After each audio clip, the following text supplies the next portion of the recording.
Okay, so we're here at TechEd 2009 in LA. I'm Harold Wong, IT Pro Evangelist. With me I have Matt Gossage. He's on the Exchange team. So why don't you just give a quick intro about who you are, what you do on the Exchange team. Sure. So yeah, again, my name is Matt Gossage. I am the Program Manager for Exchange Storage, which includes both storage guidance as well as the Exchange database, the ESE database. I also own jet stress and storage sizing for Exchange. Okay, so when we look at storage, jet stress, around a lot of that, everybody's asking about how can I get more performance out, right? Because I know in 2007 we made a lot of improvements. Your team did some great work. So as we look at Exchange 2010, what are some of the additional work that you've done to increase performance, especially around IOPS? Okay, great question. So we made a lot of progress in 2007 in reducing our IO footprint, basically about 70% over 2003. We did it in two primary ways. First is by going to 64-bit, so we can have a larger database cache. Second is increase the database page size from 4K to 8K. That's the work we did for 2007. Those two small things had a huge impact. For 2010, we had to work a lot harder to get a significant IO reduction. The key things that we did is one is we re-architected the store schema. And the store schema is basically how the store lays out the data within the database. And the store schema has been relatively the same for the past 15 or so years. It was really architected originally for small 2-4 gigabyte disks that essentially have the same performance that they do today. With the new 1 terabyte and 2 terabyte disk coming out, we wanted to change the store schema and optimize for these new disks that have really high capacity but have a lower performance. And so that's what we've done. We also made a lot of performance improvements in the database to optimize for this new schema. We went from 8K to 32K. We improved our database compression, which allows us to put both message headers and message bodies more often on the same database page to reduce your I/O.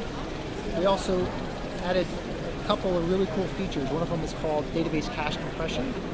So when we cache a database page, we're able to shrink it in memory, and thus we're able to cache more data in memory, and as opposed to hitting the disk and doing IOs.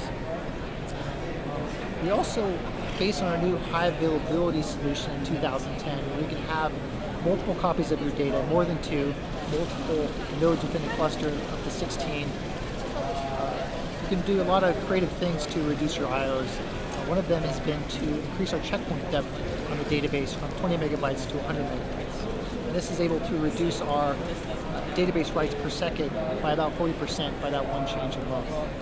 So all these changes together, based on our current testing, equals about another 70% reduction over 2007 to 2010. We're still testing and those numbers may change. And this equals to over 90% IO reduction from 2003 to 2010. Those are huge numbers. They're very huge numbers. Impressive. Great work there. So if I look at it then from, if we're doing more in memory, I guess that leads me then to two questions. One is in memory. Is there going to be a much higher requirement for memory on a 2010 server? I mean, do I have to go to 24 gigs of RAM or 100 gigs of RAM or whatever, right, to really take advantage of that? Mm-hmm. So the short answer is no. Right? All the IO numbers I cite are apples to apples in terms of memory comparisons between D12 or Exchange 2007 and 2010. But because of all the changes that we made to the store schema and the larger page size, 2010 is able to take advantage of more memory than 2007 did. So memory sizes we usually base on a per mailbox basis. And in 2010, we have a range between about 3 and maybe even up to 10 megabytes per mailbox for the extreme case that we'll utilize effectively to reduce I/O. Okay, so what does that increase? That was for 2007 or 2010? That was 2010. Can you share what the numbers were for 2007? 2007 was more about 3 to 5 megabytes. Okay. Once you got above 5, we didn't really see a huge performance increase. But based on the changes in 2010, the schema changed, the deeper checkpoint depth,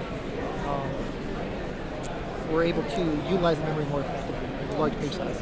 Okay, so then the other question, now that we're doing so much more in memory, how does that affect, or how does then, from a disk storage perspective, right? Because everybody's got 10 gig mailboxes or whatever. I want large mailboxes, but that disk subsystem is the thing that costs a lot of money too. Yeah. I mean, how does the more memory utilization or better memory utilization affect what I do from a disk subsystem perspective? Sure. So it's less about the memory utilization as opposed to all of the work all up of how we reduce IOs. We want everybody to have large mailboxes, right? My mailbox is 10 gigabytes, and I can't imagine being functional without having a 10 gigabyte mailbox. I triage my mailbox once a year. I don't have to manage my quote on a daily basis. I do it on a yearly basis. So we really want to provide a great user experience to all of our customers, and we think that means a large mailbox. A lot of problems and challenges associated with large mailboxes. We've solved all of them in Exchange 2010. One of the big ones is the storage costs associated with it. People are hesitant to provide large mailboxes because the storage is so expensive, and both in terms of capacity and performance to handle those large mailboxes. With 2010, with our I/O reductions, we've also done a lot of work to optimize for lower cost, lower performance, nearline, midline SATA disks as well.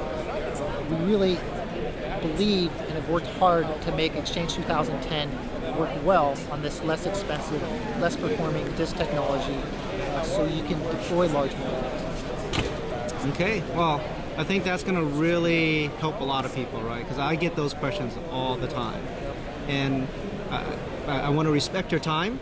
I've already taken over 5 minutes of your time, so I do appreciate that, and I'll go ahead and we'll end this interview.